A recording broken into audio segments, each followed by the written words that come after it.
I buried my wife of 37 years. 3 days later, I unlocked the one door she'd forbidden me from opening. Inside was a secret so devastating, my son begged me to forget what I saw. That was the moment I realized the woman I loved wasn't the only one who had been lying to me. If you've ever trusted someone completely, only to find out the truth was hidden right in front of you, subscribe right now.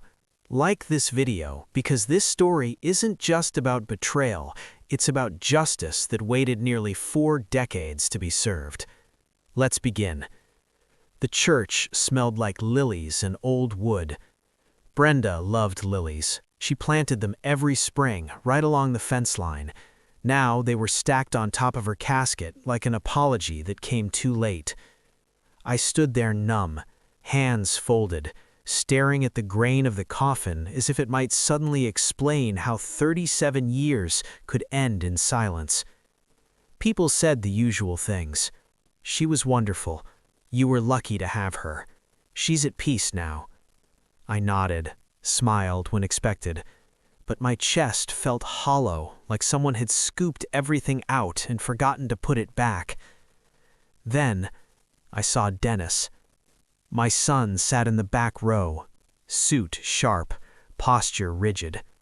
No tears, no shaking hands, just his phone glowing faintly in his lap. When the service ended, he didn't hug me. He leaned in and whispered, "We need to talk about the will." That was it. Not, "Are you okay, Dad?" Not, "I'm sorry." Just business. Something cracked inside me. But grief is heavy, and anger needs energy I didn't have. "Not today," I said. He sighed like I was inconveniencing him. "I'll come by tomorrow." He didn't wait for an answer. That night, the house felt wrong. Too quiet, too clean, too empty. Brenda's slippers still sat by the door. Her mug was still in the sink. And outside, beyond the kitchen window, sat the barn she never let me enter. For 37 years. She'd made me a promise the first year we were married, her hands trembling, her eyes desperate.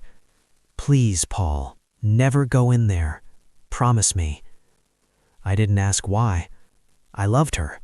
I trusted her. 3 days after the funeral, I found the key. It was hidden beneath the velvet lining of her jewelry box.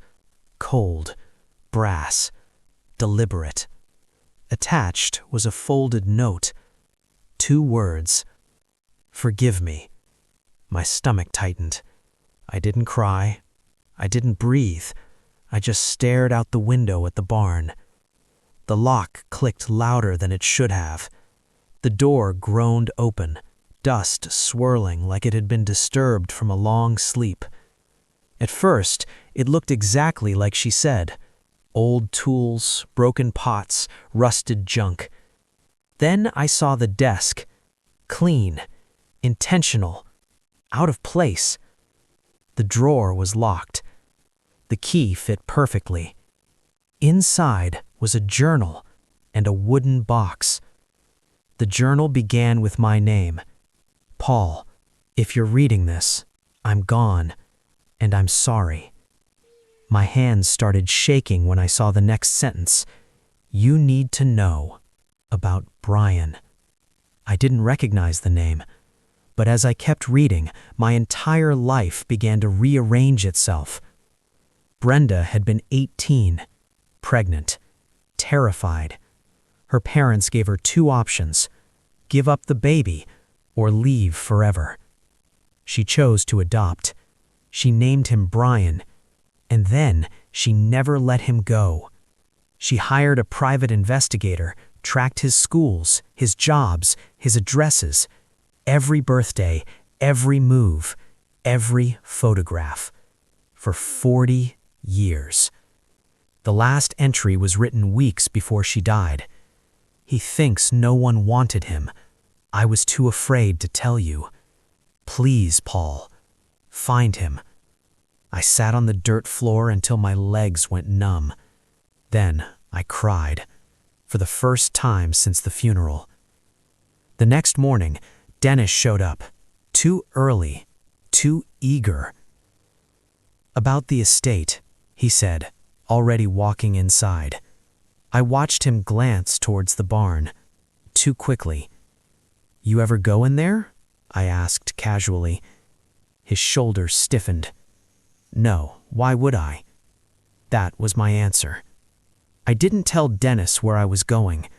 I drove 5 hours to a town called Millbrook. Brian's workshop was small, modest, honest. When he turned around and looked at me, it was like seeing Brenda's face 30 years ago. When I told him the truth, he didn't yell. He laughed. A bitter, broken sound. "She abandoned me," he said flatly. I handed him the journal, the photos. He sat down on the floor and read for nearly an hour. When he looked up, his eyes were wet, but his voice was steady. "So, she watched me my whole life, but never came." I said, "She was afraid." He nodded slowly. Fear doesn't excuse silence. He was right. When I got home, Dennis was waiting, angry. "You went behind my back," he snapped. "You met him, didn't you?" I said nothing. He slammed his hand on the table. "That man isn't family." I opened the journal and slid it across. "He's your brother." The color drained from his face. Turns out, Dennis already knew. Brenda had told him years ago and made him a promise to keep it quiet, to protect his inheritance. That's when I understood everything. 2 weeks later, I changed the will. The farm was split evenly. Dennis contested it. Lost. Brian moved into the guest house. Dennis moved out. The barn is open now, and for the first time in decades, there are no more locked doors. Dennis stopped calling after the court ruling. Brian stayed. He doesn't call me Dad. Not yet. But sometimes, when we sit on the porch in the evening, watching the sun dip behind the fields, he smiles the way Brenda used to. And that feels like justice. Secrets don't die with people. They wait, and the truth always finds a way to be heard. If this story hit you, like the video. Subscribe for more real stories where truth finally wins. And tell me in the comments, was the revenge justified, or was forgiveness the real victory?